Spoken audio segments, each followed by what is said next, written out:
سورۃ النساء آیت نمبر 136 تا 139۔ اعوذ باللہ من الشیطان الرجیم، بسم اللہ الرحمن الرحیم۔ یا ایہا الذین آمنوا، اے وہ لوگو جو ایمان لائے ہو، آمینو ایمان لاؤ، تم پختہ ہو جاؤ، تم کس پر؟ باللہ اللہ تعالیٰ پر ایمان لاؤ، ورسولہ اور اس کے رسول پر ایمان لاؤ، والکتاب الذی اور اس کتاب پر ایمان لاؤ، نزل علی رسولہ جس نے نازل کیا اپنے رسول پر، والکتاب الذی اور اس کتاب پر الذی جو انزل من قبل جو نازل کی اللہ تعالیٰ نے اس سے پہلے، ومن یکفر اور وہ شخص جو انکار کرے باللہ اللہ تعالیٰ کا، وملائکتہ اور اس کے فرشتوں کا، وکتبہ اور اس کی کتابوں کا، ورسولہ اور اس کے تمام رسولوں کا، والیوم الآخری اور آخرت کے دن کا، فقد ضل ضلالا بعیدا پس تحقیق وہ دور کی گمراہی میں جا پڑا۔ ان الذین آمنوا بے شک وہ لوگ جو ایمان لائے، ثم کفروا پھر انکار کیا انہوں نے، ثم آمنوا پھر ایمان لائے، ثم کفروا پھر انکار کیا انہوں نے، ثم ازدادوا کفرا پھر وہ بڑھتے چلے گئے کفر میں، لم یکن اللہ وہ اس قابل نہیں ہے کہ اللہ تعالیٰ ان کی بخشش فرمائیں، لیغفر لہم یعنی اللہ ان کی بخشش نہیں فرمائیں گے، ولا لیہدیہم سبیلا اور نہ ہی ان کو سیدھی راہ دکھائیں گے۔ بشر المنافقین خوشخبری دیجیے منافقین کو، بأن لہم عذابا علیما کہ بے شک ان کے لیے دردناک عذاب ہے، الذین یتخذون الکافرین وہ لوگ جو بناتے ہیں کفار کو اولیاء دوست، من دون المؤمنین ایمان والوں کے علاوہ، ایبتغون کیا وہ چاہتے ہیں، عندہم ان کے ہاں، العزت عزت کو، فإن العزت للہ جمیعا پس تمام ساری کی ساری عزتیں اللہ ہی کے لیے ہیں، اللہ ہی کے پاس ہیں۔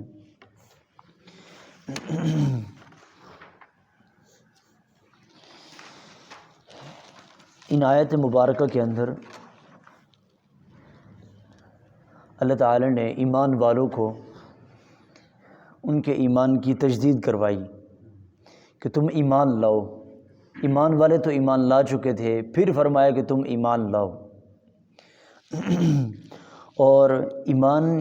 کی جو بنیاد ہے، جو اصول ہیں ایمان کے، یعنی اگر آدمی ان میں سے کسی کا بھی انکار کرے تو بندہ ایمان والا مسلمان نہیں رہتا،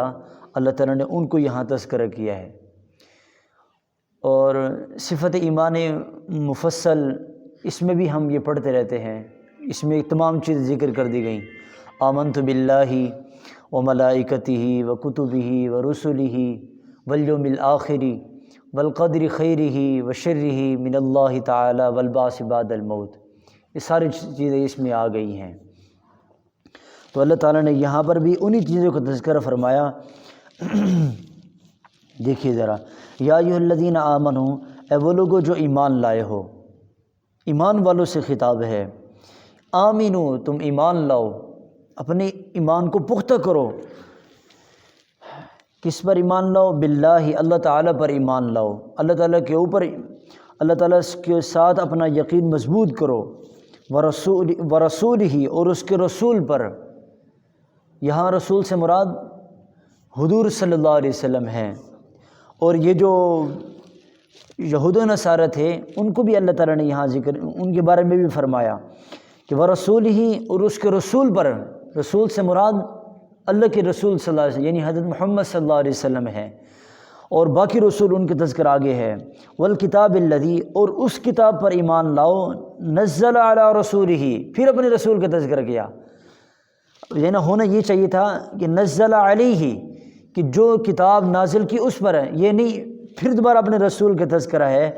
کہ اس کتاب پر ایمان لاؤ جو اس نے اپنے رسول پر نازل فرمائی، اس کتاب پر بھی ایمان لاؤ۔ ومن یکفر باللہ اب یہاں ایمان اللہ تعالیٰ پر اور اس کے رسول پر اور کتابوں کا تذکرہ کیا، لیکن آگے دیکھیں وَمَن يَكْفُرْ بِاللَّهِ، وہ شخص جو انکار کرے اللہ تعالیٰ، وَمَن يَكْفُرْ بِاللَّهِ، جو انکار کرے اللہ تعالیٰ کا، وہ ملائکتی، اب ماقبل میں ایمان ملائکہ کو تذکرہ نہیں کیا، لیکن ان چیزوں پر ایمان لانے سے باقی ساری چیزوں پر ایمان لانا ہو جاتا ہے، یعنی آدمی اللہ پر ایمان لائے، رسول پر ایمان لائے، کتاب پر ایمان لائے، ان چیزوں پر ایمان لانے سے باقی چیزیں اس میں آ جاتی ہیں۔ لیکن انکار کرنے میں اگر کوئی آدمی کسی ایک چیز کو اٹھائے، کہے کہ یہاں تو ایمان لانے کا تذکرہ لیکن فرشتوں کا تذکرہ نہیں ہے، اللہ تعالیٰ نے پھر اس کو اس کے برعکس میں ذکر فرمایا، وَمَن يَكْفُرْ بِاللَّهِ، جو انکار کرے اللہ تعالیٰ کا، وَمَلَائِكَتِهِ، اور اس کے فرشتوں کا، وَكُتُبِهِ، اور اس کی کتابوں کا، اب یہاں تمام کتابیں آ گئیں، وَرُسُلِهِ، اور اس کے تمام رسولوں کا، اب رسولوں میں سے کسی ایک رسول کا بھی انکار کرے گا،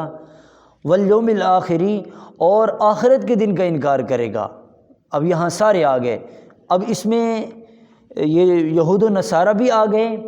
اور مشرکین مکہ بھی آ گئے، سارے اس میں آ گئے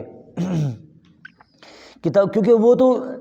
باقی کتاب یعنی جو ماقبل میں کتابیں گزری تھی ان کو تو مانتے تھے، قرآن مجید کو نہیں مانتے تھے یہود و نصارہ،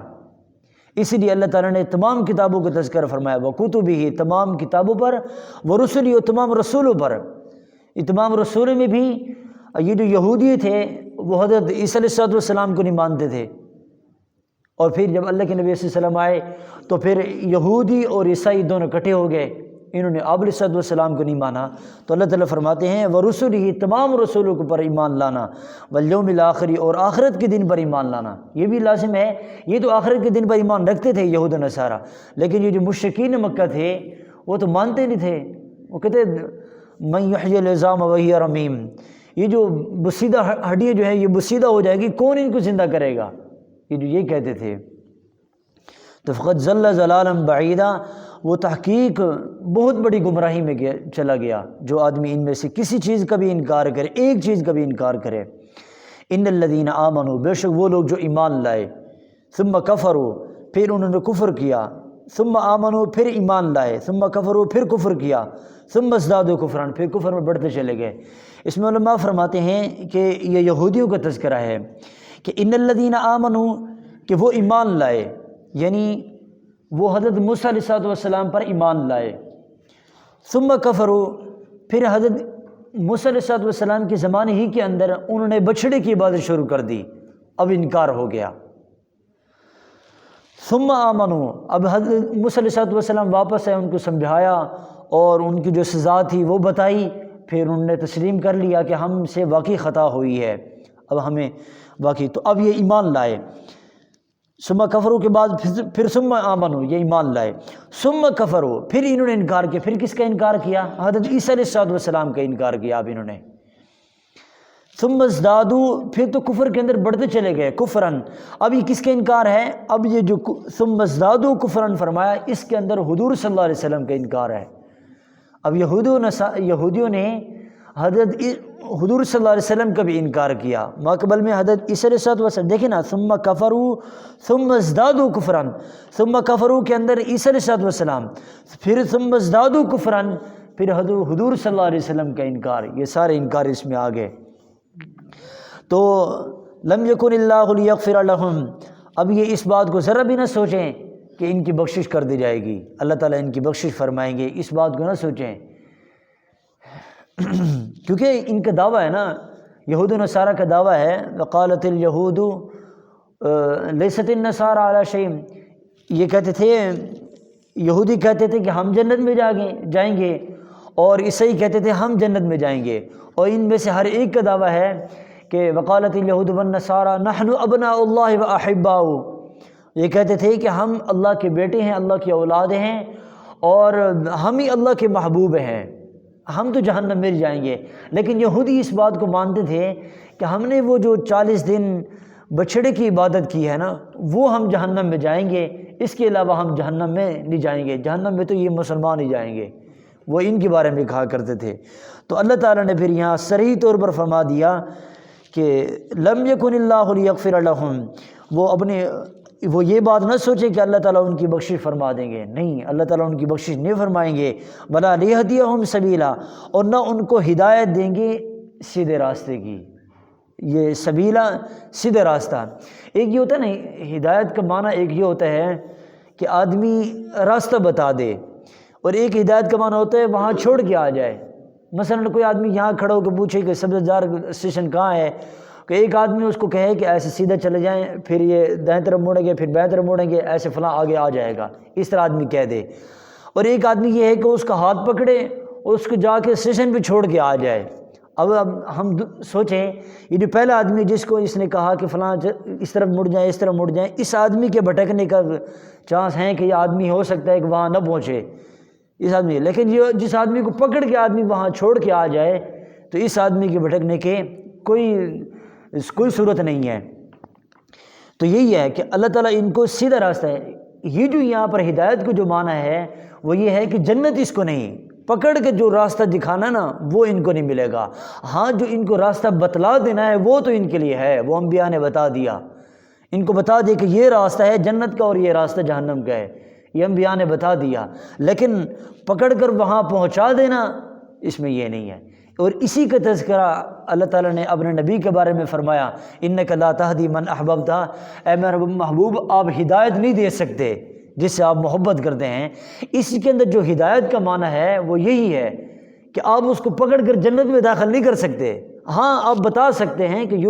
یہ سیدھا راستہ ہے، یہ الٹا راستہ ہے، یہ بتا سکتے ہیں۔ تو وہ جو اللہ تعالیٰ نے اپنے نبی کے بارے میں فرمایا وہاں پر وہی ہے کہ ایک آدمی پکڑ کر وہاں چھوڑ کے آ جائے، مکمل وہاں چھوڑ کے آنا،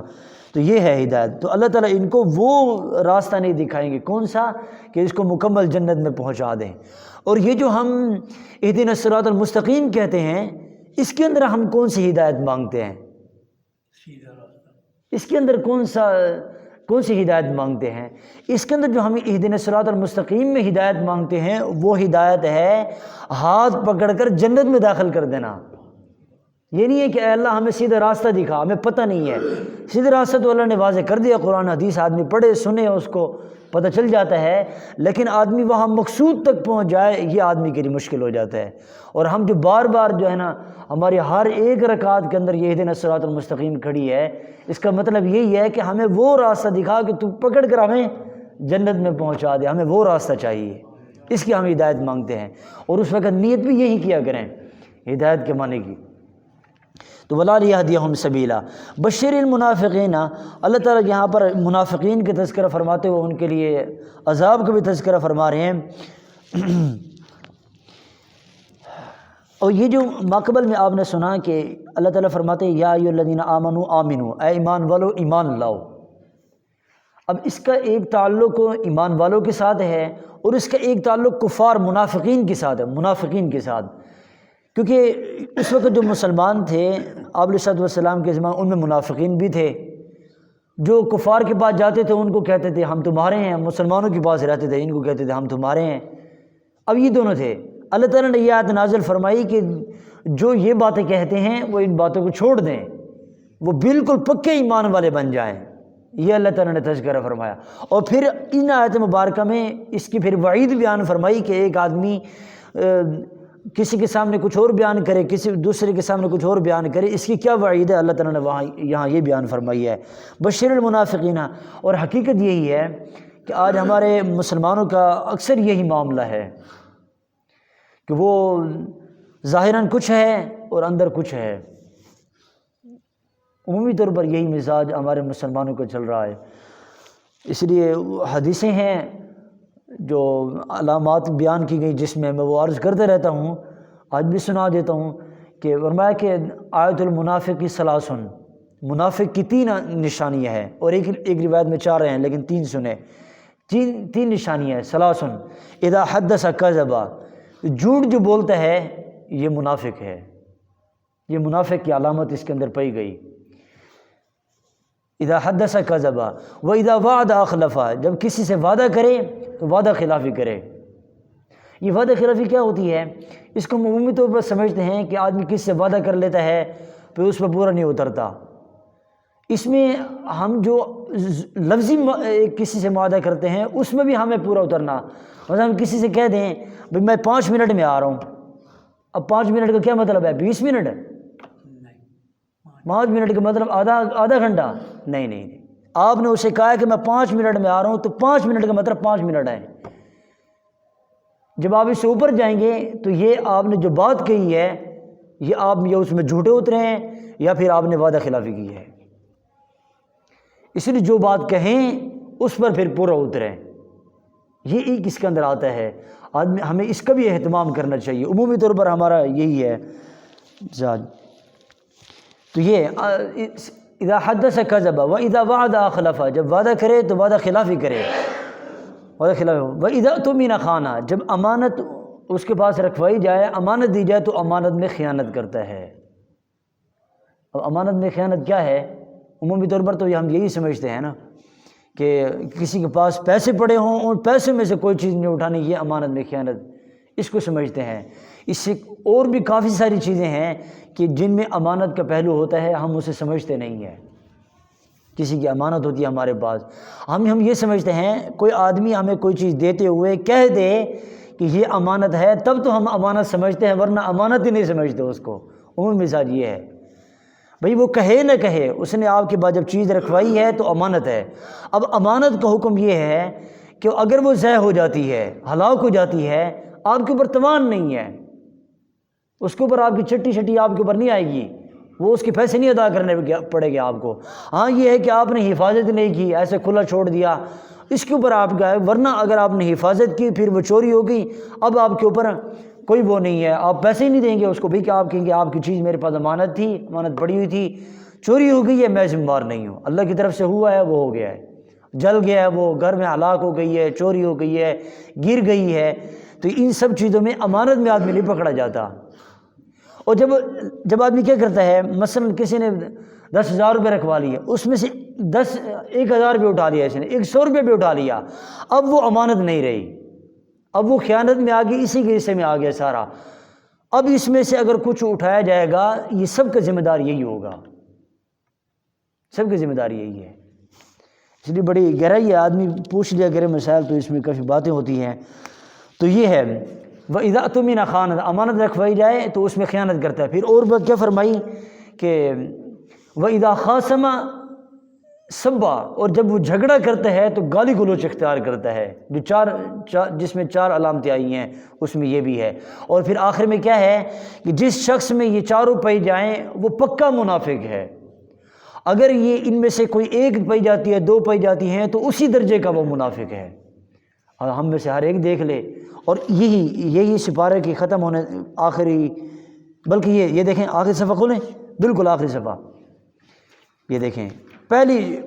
یہ جو ہے المنافقین، آخری صفحہ پہلا لفظ المنافقین فی الدرک الاسفل من النار. اور اس سے پیچھے کھڑا ہے ان المنافقین، اس سے پچھلا جو لفظ ہے انا کھڑا ہے. ان کا معنی ہوتا ہے پکی بات ہے، پکی ٹھکی بات ہے کہ منافقین فی الدرک الاسفل من النار، جہنم کے جو سب سے نچلا حصہ ہے اس میں منافقین جائیں گے. اس سے نچلا درجہ کوئی نہیں ہے، کفار کا بھی نہیں ہے جس میں منافقین جائیں گے. تو آدمی دیکھ لے، کوشش کرے کہ اندر یہ چیزیں نہ آئے ہمارے اندر، بچنے کا اہتمام کرے. تو یہ فرمایا منافقین یہ ہے تو ان کے لیے بأن لهم عذابا علیما، دردناک عذاب ہیں. الذین یتخذون، پھر ان کے کام بیان کرے گا کہ کیا کرتے ہیں. الذین یتخذون الکافرین اولیاء من دون المؤمنین، یہ کہتے ہیں، یہ بناتے ہیں کفار کو اپنا دوست بناتے ہیں مومنین کو چھوڑ کر. اب ہم دیکھیں کہ ہمارا جتنا تعلق ہے، تعلق کے اعتبار سے مطلب ملنا جلنا بھی، اور اس تعلق میں لباس بھی، کھانا پینا بھی، اٹھنا بیٹھنا بھی، دیکھنا بھی، سننا بھی، سوچنا بھی، جن کے ہم چیزیں دیکھتے ہیں، جن کے بارے میں سوچتے ہیں، جن سے بولتے ہیں، اور جن کے لباس ہم پہنتے ہیں، آج دیکھ لیں کہ کفار کے ساتھ زیادہ ہیں یا مسلمانوں کے ساتھ زیادہ ہیں. یہ آدمی ہر ایک سوچ لے، ہر ایک دیکھ لے، باہر مزاج دیکھ لے کن کے ساتھ زیادہ ہو رہا ہے. اب مسلمان کی چیز پسند کرتا ہے، اسلام کی چیز پسند کرتا ہے، اور ہم کفار کی چیزیں زیادہ پسند کرتے ہیں. اور انہوں نے یہی کوشش کیا، انہوں نے اوپر سے نہیں پھینکوائے، انہوں نے دکھایا ہے ہمیں کہ یہ چیزیں ہیں آپ پہنو، یہ اس کی فلاں صفات ہیں، اس کی یہ چیزیں اچھی ہیں، یہ چیزیں اچھی ہیں، وہ چیزیں انہوں نے دکھائی ہیں اور مسلمانوں نے وہ پہنی ہیں، اسی لیے وہ دور ہو گئے ہیں ایمان سے اور جو ہے نا قرآن سے دور ہیں، اسی لیے کہ انہوں نے کفار کو دوست بنایا ہے اپنی شکل و صورت کے اعتبار سے اور اپنے لباس کے اعتبار سے اور ذہنی سوچ کے اعتبار سے۔ انہوں نے، ان کا مقصد یہی ہے کہ دنیا کی زندگی بس کھاؤ پیو کماؤ، ان کا یہ مقصد ہے، اور مسلمان کا عمومی طور پر یہی مقصد بن چکا ہے۔ تو انہوں نے یہ ایسے دو ایبتغون عندہم العزت، اللہ تعالیٰ فرماتے ہیں تم ان سے عزت طلب کرتے ہو، تم یہ سمجھتے ہو کہ ہم ان جیسے لباس پہنیں گے تو عزت ہماری بڑھ جائے گی۔ بعض لوگ موبائل بڑا لینے کو عزت سمجھتے ہیں کہ بڑا موبائل ہوگا اتنی عزت کی جائے گی، بعض لباس کو، بعض اور چیزوں کو، تو ان چیزوں میں عزت سمجھتے ہیں۔ تو اللہ تعالیٰ فرماتے ہیں ایبتغون عندہم العزت، تم ان سے عزت طلب حاصل کرتے تو ان چیزوں سے عزت حاصل مل جائے گی تمہیں۔ فإن العزت للہ جمیعا، عزتیں تو اللہ کے پاس ہیں، اور اللہ تعالیٰ نے جن چیزوں میں عزت رکھی ہے وہ کیا ہے؟ دین اور اسلام ہے، اور ان کے اوپر عمل کرنا ہے، ان چیزوں میں عزت ہے۔ اس لیے اللہ تعالیٰ فرماتے ہیں سورۃ المنافقون میں فرماتے ہیں وَلِلَّهِ الْعِزَّةُ وَلِرَسُولِهِ، اللہ اور اس کے رسول کی کہ نقش قدم پر چلنے میں عزت ہے، اس کے علاوہ کہیں وَلَكِنَّ الْمُنَافِقِينَ لَا يَعْلَمُونَ، یہ جو منافق ہیں لا يعلمون بھی فرمایا، لا يفقهون بھی فرمایا، یہ نہ سمجھتے ہیں اور نہ یہ جانتے ہیں، ان کو پتہ ہے۔ تو مسلمان ہے یہ کوشش کرے اپنے اعمال میں ہر چیزوں میں دیکھے کہ کہیں ہمارا کوئی عمل کفار کی طرح تو نہیں ہے، منافقین کی طرح تو نہیں ہے۔ اللہ تعالی ہم سب کی حفاظت فرمائے، منافقین والی چیزوں سے بھی ہم سب کی حفاظت فرمائے، اخلاص کی ہم سب کو توفیق عطا فرمائے۔ وما علینا الا البلاغ المبین۔